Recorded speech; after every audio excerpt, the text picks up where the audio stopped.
This is Hidden Killers Live with Tony Brueski, Stacey Cole, and Todd Michaels. On July 6th, 2024, a woman named Sonya Massey did what any of us might do if we thought someone was lurking outside her home. She called 911 for help. But instead of safety, what walked through her front door was tragedy. Moments later, Sonya was dead, shot by the very deputy who came to protect her, and I'll put protect in air quotes for those of you listening on the podcast platforms. Now, more than a year later, the former county deputy Sean Grayson has been found guilty of second-degree murder in her death, a verdict that raises many questions as it answers. We are digging deep into this, and who else better to help us dig deep into it than defense attorney and host of Defense Diaries, Bob Motta. We're going to talk about how this system meant to serve and protect instead failed at nearly every turn in this case, and we're going to figure out what the hell went wrong, or if the system, it's just kind of working as directed, working under the confines of the wheels and the tracks that are already laid for it. Bob, welcome. Thanks, this is another crazy one. We've all seen the video. We're not going to play it again. So if anybody's triggered, don't worry. We're not going to do that. This is one where we got the verdict just the other week. What was your reaction to finding out second degree murder on this? I was outraged. I thought that, because the way that this thing went down was he was only charged with first degree. Mm-hmm. So, and he was never indicted on second degree, but second degree is a lesser included offense in Illinois. This one happened in my neck of the woods. And, ultimately the jury, in what I feel was a compromise verdict, ultimately landed on second degree. And, and when I say a compromise verdict, that means that ultimately I have a feeling that there was a little bit of a divide in the jury room with maybe one or two people in terms of wanting to convict him on the first degree. I think that there were probably a couple of holdouts that were like, well, she lifted up the pot. She lifted up the pot. And, he had to, he had to do what he had to do type shit. And ultimately they end up landing on second degree, which carries a much less severe penalty. The range goes from anywhere from 4 years to 20 years on that. But the thing that is most disconcerting about it is the fact that the guy can actually get probation, meaning that they could say, all right, judge says, I'm going to sentence you to 4 years, but I'm not going to put you in. I'm going to put you on reporting probation. And, so provided you don't screw up, you're not going in. So, I mean, that could happen. Like the guy could be given probation. Which when you look at this thing, and I'm glad we're not showing the video because it is a very triggering video. It's disturbing. It's fucked up, And let's kind of walk through for people who don't know what happened here. Essentially, and step in if I'm misstating anything. She calls the police. She thinks there might be somebody outside her home. She's concerned. Maybe it's a burglar. Maybe you don't know, but you're concerned. So you call 911. They show up. We've seen the body cam footage in its entirety. It's like 18 minutes if you watch the whole thing, and it starts out a fairly civil interaction. She does seem a little elusive at first. I don't know what's going on with her exactly, but I don't know. I mean, how would you describe, in your view, what the heck's going on there in terms of when they start interacting with her hesitance to really say much of what's going on? She didn't seem like she was quite there. In no way am I sticking up for shooting her. I'm just trying to determine, was there probably a mental health emergency going on or something, do you think? Yeah, there was unequivocally a mental health thing going on with her. I mean, it came out that her mother had made a call in a couple of days prior because she was having an episode. She's suffering from some kind of mental illness to the point where she ends up, and I'm talking about Sonya herself, checks herself in the day before into a 30-day to kind of figure out what's going on with her. She's either having paranoia, you know, and when the mother had called law enforcement to let them know that they were going to, you know, that she was going to be going in, and she says this thing that is in retrospect very kind of haunting, in the sense that she says, you know, please don't hurt her.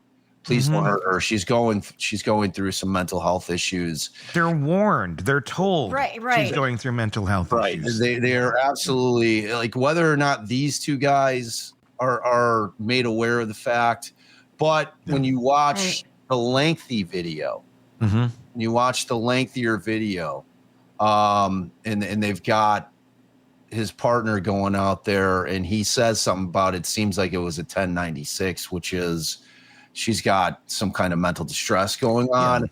You know that they could tell just by the way that she was acting that she was having some kind of an issue.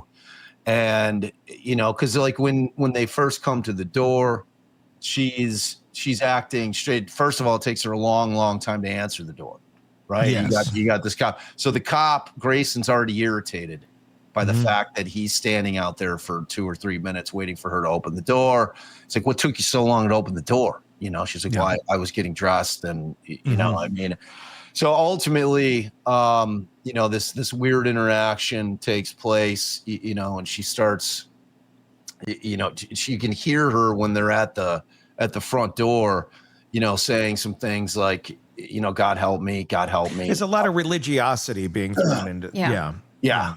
And then ultimately, you know, they start asking questions about the car in the driveway. Whose is that?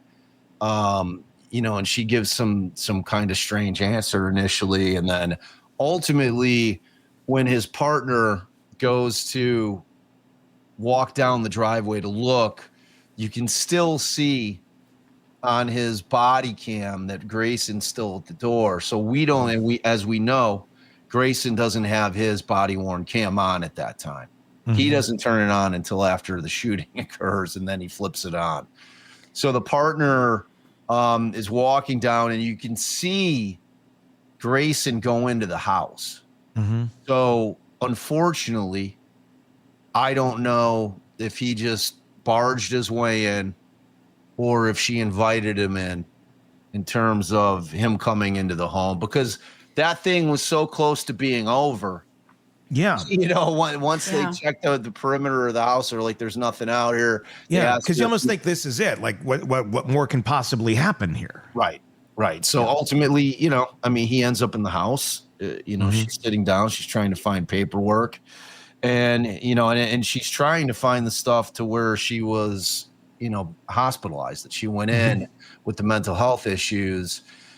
And, you know, I mean, the bottom line is that there had been 3 911 calls made by or on behalf of Sonya. Her mother had actually called them and specifically said that her daughter was experiencing a mental breakdown, and then pleaded with them. Like, this is part of this is the record. It's a 911 call. He says, I don't want you guys to hurt her. So it's like there's this premonition that, you know, that this is how these things get dealt with by cops who are not trained to handle mental health issues when they go. Let me interrupt you for just a second here. So we know that she has a previous mental health history, and I've sat in a dispatch area before. I'm not sure if things are flagged, like this address. We've got somebody here with a mental illness or something. But knowing that the mother said this, and again, we don't know if the officers knew that there was a mental health crisis going on here, but let's just say they did know. Yeah. Couldn't they, instead of going in with, you know, firearms out, how about the stun gun?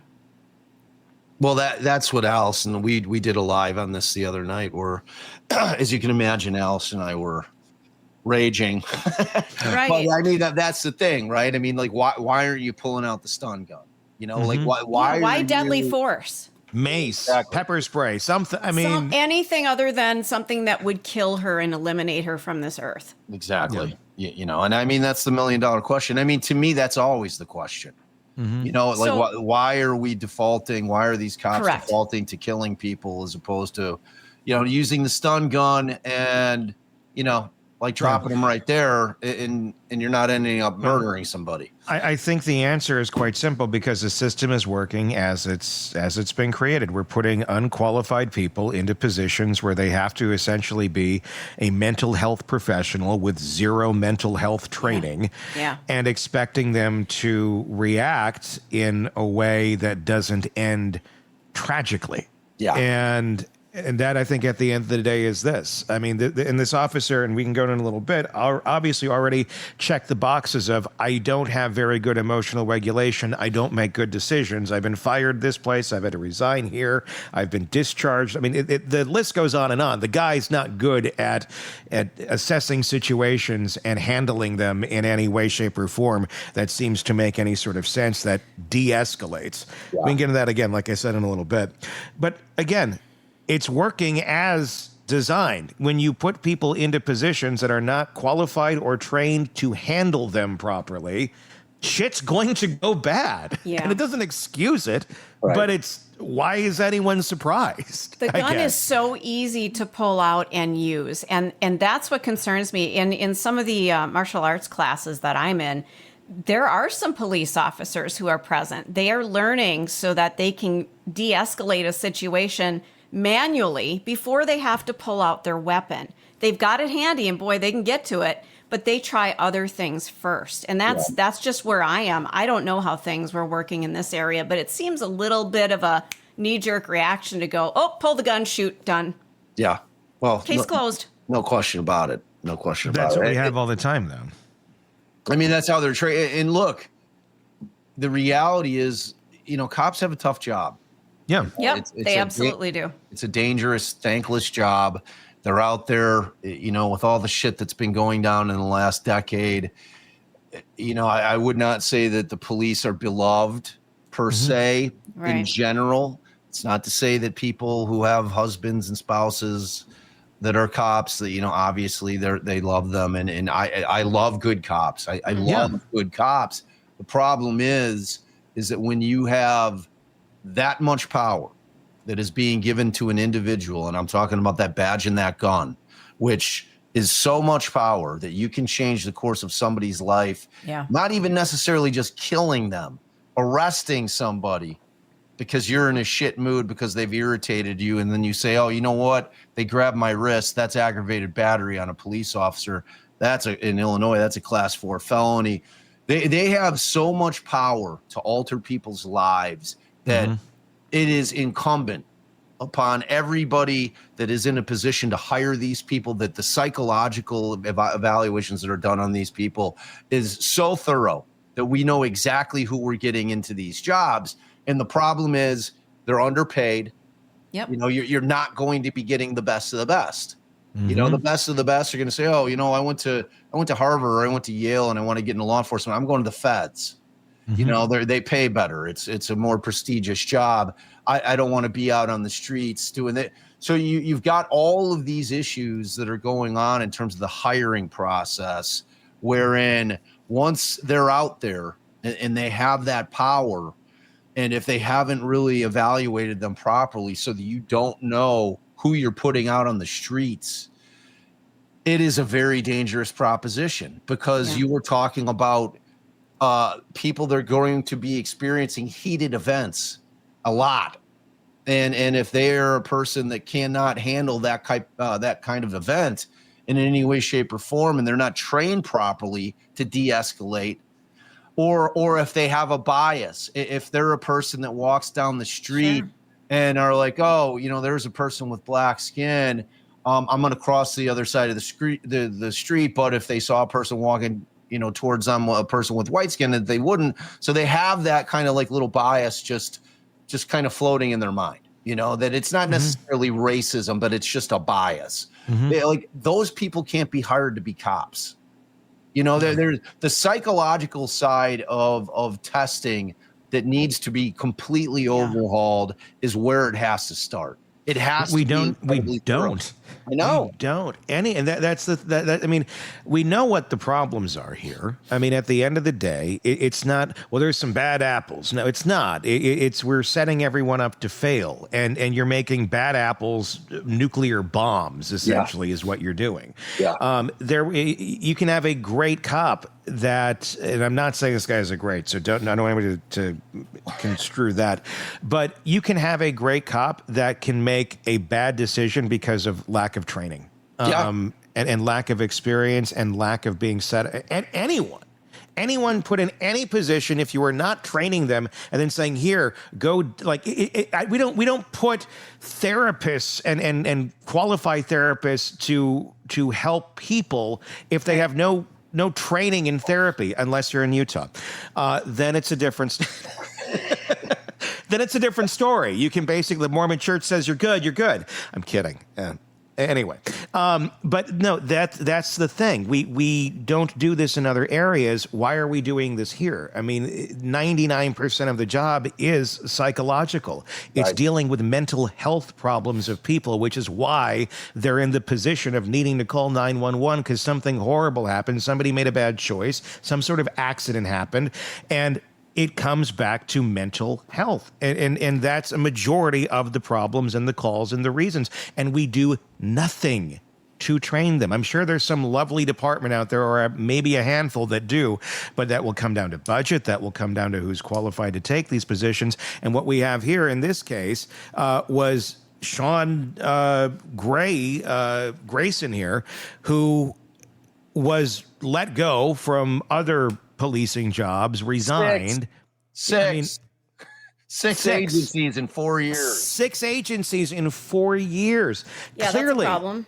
Not great. But because, I'm going to assume here, because they needed a body in that position. They needed to fill that quota. We need somebody here to hit this beat and to be able to do the job. We're basically going to hire anybody that can remotely fill that void, and that's what they did. And when you hire when you hire people just to fill that body space that you need, you end up with body counts. Yep. And that's what they got.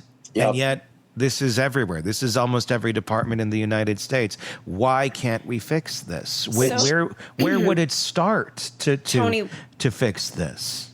We have a great comment. Pardon my interruption, but it's exactly what you're talking about. There is no mental health to care for these people, period. This is from Philip Murphy. So police are spending far too much time dealing with this, sad as it is, period. We need mental health available. I'm a nurse and have seen this far too often. They go to emergency and back on the street with family unable to deal with them, then back to emergency, revolving door with no care. I saw this as an EMT back in 2016. People where they're hallucinating, they're seeing things, take them to emergency, and then 2 days later we get the same call. They're back. They're back home doing exactly the same thing. Nothing happened. They went to emergency. They were dealt with for the day and then released, and there's nothing you can do. They just keep calling. They are It's just a cycle. offenders. Yeah. Yes.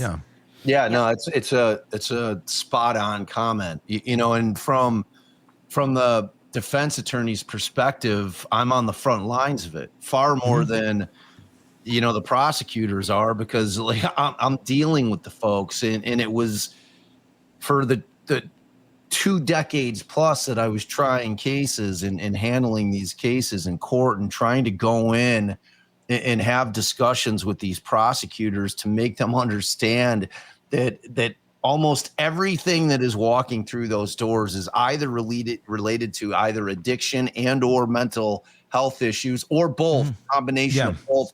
And to have them simply not recognize that and just ignore that fact was so frustrating. It's a systemic issue. Yeah. And we, like, our society is not getting better. Mental health. No. We are getting worse and worse and worse. It's like these phones that we're all on, like everything is snowballing to where if you just walk out in any major city, you are going to see it's like The Walking Dead, where you have people that are just wandering around. It is in a state of just mental distress and mental illness that is like coursing through their minds, wherein they cannot tell the difference between reality and what is going on in their mind. There is no way for them to be able to control that. It's mental illness isn't treated the way that we treat other injuries. If you break your fucking arm, you go to the hospital. They put a cast on. After they take an x-ray, they set the bone. And because we can't see the brain, because you can't see the injury, it doesn't get treated in the same way that all of the other injuries that we always treat. Oh, I'm kind of feeling like shit, around my stomach area. Oh, maybe your appendix is, whatever the case may be, everything else gets treated in a way that is effective. And what's not happening with mental health is it's not getting treated. And to Stacy's point and to our comment there is nothing in place in terms of the system to where these folks that are experiencing incredibly vivid hallucinations of what may be going on in their mind, but it's real to them in real life. It is. And like when people don't know how to deal, like including their family members, forget about the cops, like the people that are closest to them don't know how to deal with it. Which is why they've called the police in most cases. And the power is with the ill. The power is with the sick person, the person who has the issue. Because the way that our system is currently set up, that person in most cases needs to be the one that says, I'll get help. I need help. Right. And and more times than not, statistically, that person doesn't think there's anything wrong. And a family member, a loved one, especially someone who's not living with that person, they don't have the authority to go and say, this person needs to be in this hospital. They need to go into a mental health hospital. We don't have that ability anymore. And if they're there, it's a very small hold and then release, because we are not equipped to do this. Everything has been put down to a local jurisdiction level. That's why we don't have state mental hospitals anymore. And that's a whole other conversation of either they're great or they were horrible or somewhere mixed in between.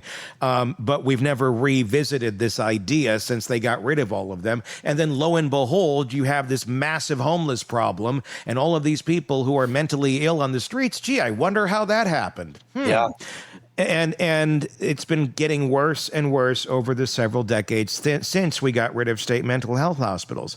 And the reliance was, well, locally they'll deal with it. No, they won't. If they don't have any budget to do so, they're not going to. That's why we have. How are you dealing with it? Like, what does that mean? The local, they'll deal with it on the local level. How? It means here, we're going to put you in this low-income housing over here, maybe, if you can get into it. If not, we're just going to let you wander around the streets talking to your basketball like it's a baby.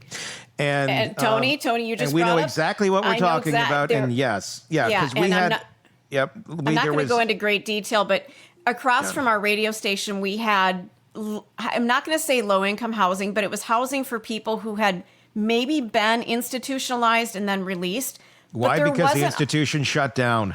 Exactly. Yep. And there wasn't a lot of oversight. So these people would cross the street and come over to the radio station and kind of sit in the parking lot. And there just wasn't anything going on for them. There wasn't any structure, nobody watching over them.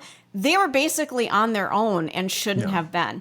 And they just congregated in our parking lot. It was very unsettling. Yeah, that's the personal example I have of seeing that exact thing where the institution's gone. Good luck out on the streets. And you didn't. These people, they were in their delusion land because of their mental illnesses that were going on. And again, we have exactly what you're saying. We don't do anything in our country. We treat it like, just brush it off, take a little tussin, walk it off, right, and you'll be good. Yeah, rub some dirt on it. Rub some dirt on it. You'll be good. And like we could talk about this for 10 hours. I know. But I mean, like another issue with it is a lot of people that are initially treated and they're able to diagnose, say they have paranoid schizophrenia, and they're given medication. And a prevailing issue is that almost everybody that starts taking the medication, which works, which for things like where they're able to accurately diagnose, because there is, and I was actually just talking to a mental health professional on Saturday night. I had a really lengthy conversation with her, and she's a forensic psychologist nurse. And, you know, she was telling me, she's like, look, you know, when they come in, I mean, there's an aspect of it where it's a bit of a guessing game in terms of how we try to medicate them, you know, because they're coming in and we're trying to diagnose what we believe is wrong with them in terms of what the DSM may you know, provide us in terms of kind of background, and these are the things that you need to look for.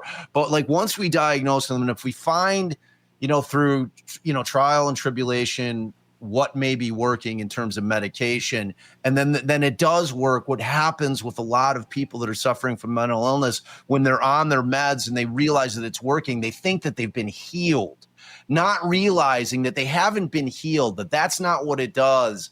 The medication doesn't heal you. It just, it resolves the issue, but you have to keep taking the meds. And what happens is they get off the meds because they may not necessarily like the way that it makes them feel in certain ways. Or they feel fine when they're on it, so they think, I don't need it. Think they're healed. And there's no one there to make sure. It's like a vicious cycle, man, and it's really frustrating. And there's the thing is there's so many obvious pitfalls as to how this won't work, and it's like, well, we got to let it. No, this is insane. We're letting people just basically kill themselves slowly but surely because we don't want to take responsibility in one way or another. Want more on this case and others? Then press subscribe now and don't miss a moment of true crime coverage from Tony Brueski and the Hidden Killers podcast.